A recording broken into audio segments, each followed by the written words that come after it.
several miles from you probably. So yeah, that's another great alternative. It doesn't take a whole lot to melt the lead down. It's pouring it into the molds that where people struggle. So some people buy the big cast iron ladles and dip it out that way. Slime Action Outdoors. What's up, Chris? Right there's another channel for DIYs. Slime Action Outdoors. He just dropped a cutting board hack. A couple cutting boards he picked up from Harbor Freight. Boom, turn them into cutting boards for the boat. Good stuff. And then also made a custom removable rod rack for the back of Derek's boat for Ohio Catfish Chasers. Those guys do a lot of cool stuff over there in the garage. So hats off to Slime Action Outdoors. If you guys haven't checked him out, check him out. I love DIY stuff, simple stuff. It keeps me going. Man, Roger, I'm taking a break from myself teaching classes on Adobe. I'm making a movie or show for my next video. Oh, man, I can't wait. Your trailer, if you guys haven't seen River Rat Catfish, I know it just seems like I'm just shouting everybody out, but it's my buddy Rusty over River Rat Catfishing. He just dropped a promo video for his next video, and it looks movie production quality. I mean, I'm popping popcorn when that comes out because it's good stuff. And the credits at the end, they kind of went by quick. So maybe on the next one, spread that out a little bit longer so our old eyes can get in there and read it all. If you pay attention to the credits at the end of that video, it's hilarious. Dollar General has spoons, 3 for $1. I don't melt Sunday. Didn't melt Sunday scooping lead. So I'm not sure. Sorry to hear that. Hooks and hammocks. It looks like I missed a couple sidebar conversations right there. Dollar General has spoons, 3 for $1. Don't melt Sunday scooping lead. Not sure what that means. That's what the pause button is for. I know I had to go back and pause it. I'm just trying. Criticism. All right. On with some more stuff. Running your boat in this cold water. I know some other folks have had had issues here lately, but I'll tell you, when you're starting the boat up right now, hopefully first of all, last time you took the boat out, you drained all the water out, right? Drop the motor down, let that water run all out.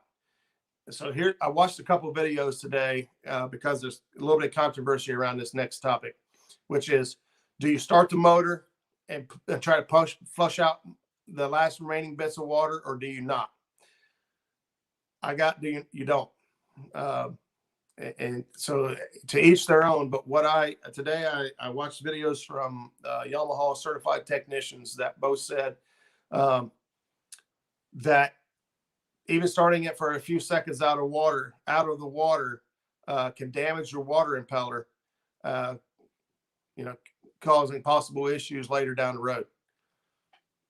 Can you really damage it in the 3 seconds that it's ran, 4 seconds that it's ran? I wouldn't think so.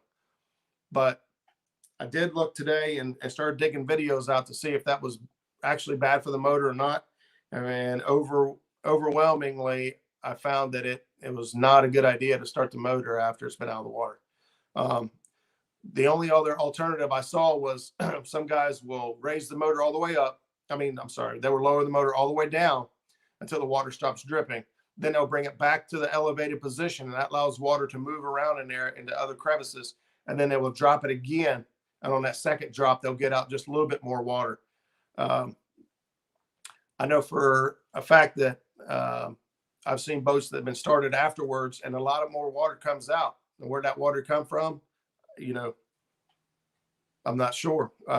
Would that water have came out if you had picked it up and set it back down? I don't know. I like that impeller is super tight in that housing. Yeah, J-Dog's right. If you've replaced the a water impeller, those things are in there. They're in there tight. So if there's nothing in there to help lubricate it, I don't know. It just came out of the water. They're still wet in there.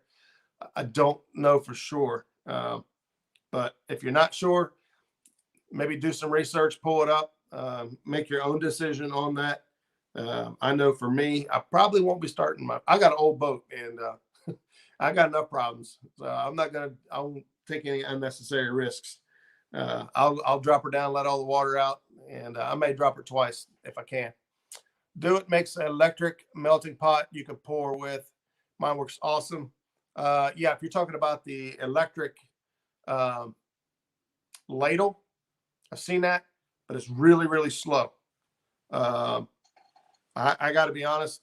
My buddy has a 10-pound pot and a ladle, and I went with the 20-pound pot. Hats off, 10 times better. I can pour the lead. I pour big sinkers. You know, a lot of my sinkers are 8 to 10 ounces, which is what I use probably 90% of the time. And so I want to be able to pour it through the lead as quick. And so I only pour about half the pot. Then I fill it back up with new lead. I just try to keep things alternating and running. 2019 Shoutouts, it runs the pump and impels the water after I shut it off. That is a cool feature.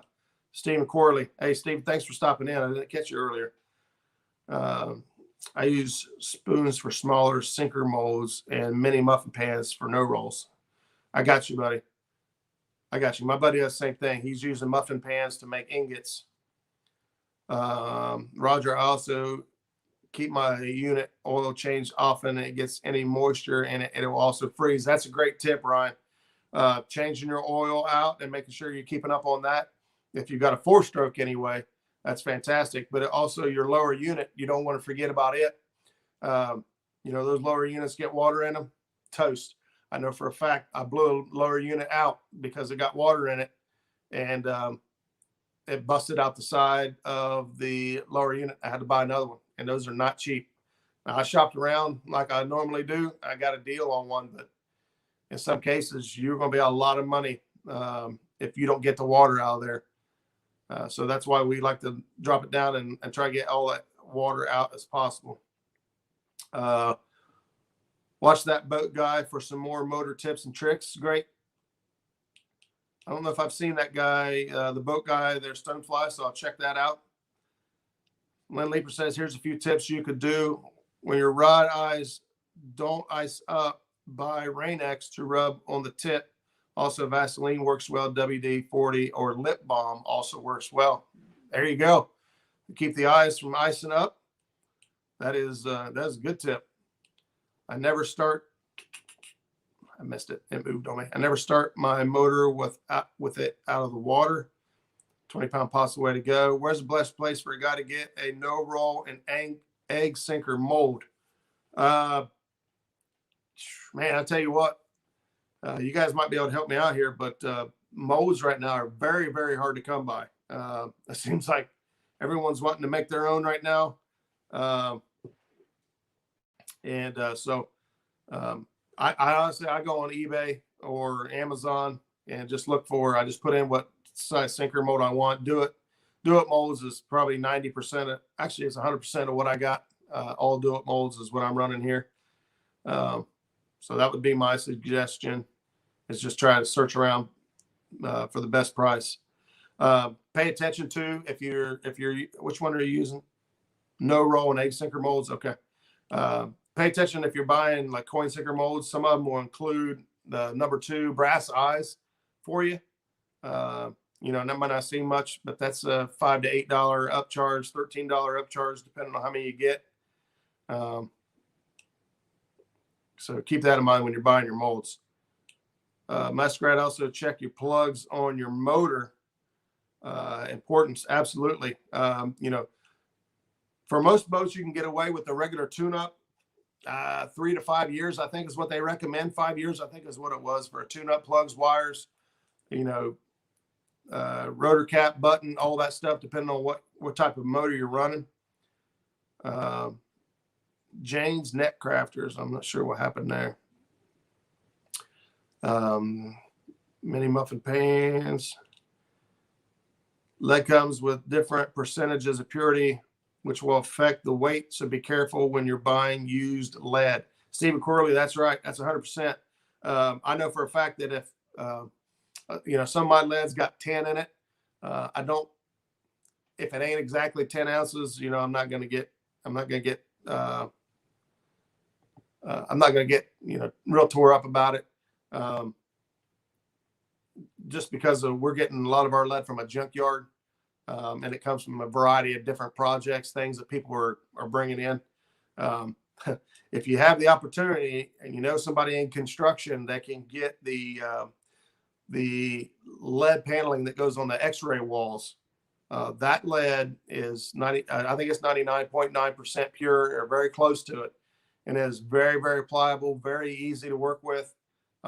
It's great lead. A lot of times you'll pick it up for free. A lot of places are trying to get rid of lead. But if you have somebody that's in a situation like that, that can be on the lookout for you, that lead right there, I've used a big bundle of that lead. Somebody donated to me for Fishing for Freedom. Ooh, I just remember Fishing for Freedom started yesterday. I'll get back to that in a minute. And that was by far the best lead I've ever used. Was that X-ray room lead. It's super, super clean lead. So I missed that one there. Serving from home says, my kayak, I just throw in the water and make sure she don't sink. Then I'm good to go. Yeah, that's hey, somebody, Ryan Borch said that last week when I was talking about some of the problems I was having with my boat. He said, you don't have any of those problems in a kayak. Steering don't break. The motor don't break. You know, you just get the stroking and she's good to go. So, so there's a lot of advantages to the kayak. Just seeing Mike Chavez's name makes me hungry. Yeah. You watch all those stuff over there. You watch his channel, you're going to be eating something very, very, very soon. Daniel Mishmom says, I made my own mold. And there's a lot of guys doing that in different ways. You could do it. Some guys are using metals. Some guys, I know that Justin's Fishing Fetish in here, if he's still in here, he made a pencil sinker mold that we use for the dragon weights that he makes. I don't think I have any in here right now. He makes some really nice dragon weights. He made me a bunch of them for when I went down to Alabama. Unfortunately, half of them stayed in Alabama because we drug right through the trees. I mean, I'm telling you, we lost a lot of gear down there. But I'd pack up and be going right now if I had an opportunity to go. But yeah, guys are making their own sinker molds, which is really cool and creative. There's a lot of videos out there on how to do that. I know Fishing Stuff has a couple videos, how he made some of his own sinker molds. You can get good deals on Facebook Marketplace for lead too. Yeah, Big Mike, that's a great idea. That's where I found the lead I got. I actually went to purchase the lead, and when he found out I was making lead and heading to Fishing for Freedom, he wanted to donate it, and which turned out super cool. You know, it's just, you know, more money towards that trip. These trips coming up, I got to figure out how I'm going to afford them all. I'm wanting to go to Patriot James's tournament. I'm wanting to go to Fishing for Freedom. I will go to Fishing for Freedom. I don't care if I got to start walking from here now. I'm going to go. Fishing for Freedom. If you guys have never heard of it, it's Fishing for Freedom, Quincy, Illinois. I should have put the link on there. Watch my Facebook page. I'll have something up on it tomorrow. Of all the fishing events and all the different things that there are out there to do, Fishing for Freedom for me by far is my favorite event, hands down. These guys will pay for a veteran to come out for the whole weekend. It's a fishing tournament put on by veterans for veterans. And they have a beautiful ceremony. I know Lyle spoke on it the other night on Catfish Weekly, and he was a key speaker that year. I was there the year before. Not a dry eye in the room, including his, and mine either. And it's a beautiful ceremony. They pay for these guys to go out and fish for the whole weekend. They take you down on Friday. They put you up in a hotel. They take you out on Saturday. You guys can bring it out Friday. You got a meet and greet, and you sit down and eat and meet everybody. Saturday, you can go out and pre-fish. Saturday night is a beautiful banquet, beautiful meal that they put on. Lots of prizes given away, lots of silent raffles that happen. Great event. And then Sunday is the tournament. Depending on your travel, they will pay for all of it. Now, even if you volunteer as a boater, so I volunteered myself as a boater to go out and fish and take a veteran out fishing, they're going to pay for me to go stay in a hotel. I get the free meal Friday night. I get the banquet Saturday night, and they're going to put me in a hotel on Sunday. At least last year they did 3 nights. So 5 minutes. I have to go watch Roger's premiere. Oh yeah, I got a premiere getting ready to kick off. I hope it works. I hope I can see you guys there in the premiere. If it doesn't work, or even if it does, and we want to come back here, we'll come back over here. I'll get another live going. We'll come back in. We'll hang out with anybody that wants to hang out. I've got a few things left on the list I didn't get to go over. And I didn't get it. I know I missed a whole bunch of comments and topics in here that I'd love to talk to you all about. And so I'm going to shut this down. And I should have put the link to the premiere in this video, but I wasn't that smart. And so I didn't do it. Like I said, it's not set up to, I don't know if it's going to be live like the other premieres where I could talk to you. Hopefully so. But if not, we'll meet right back here afterwards. And if I lose any of you, thank you guys so much for being here. I have had a great time. There it is. Stan the man right there. Drop Fishing for Freedom, Lake Quincy. Man, guys, check that out. Consider it. I'll be back after the live or after the premiere. Hopefully I'll see you guys in there. We'll see how it goes. We'll see you guys one way or another.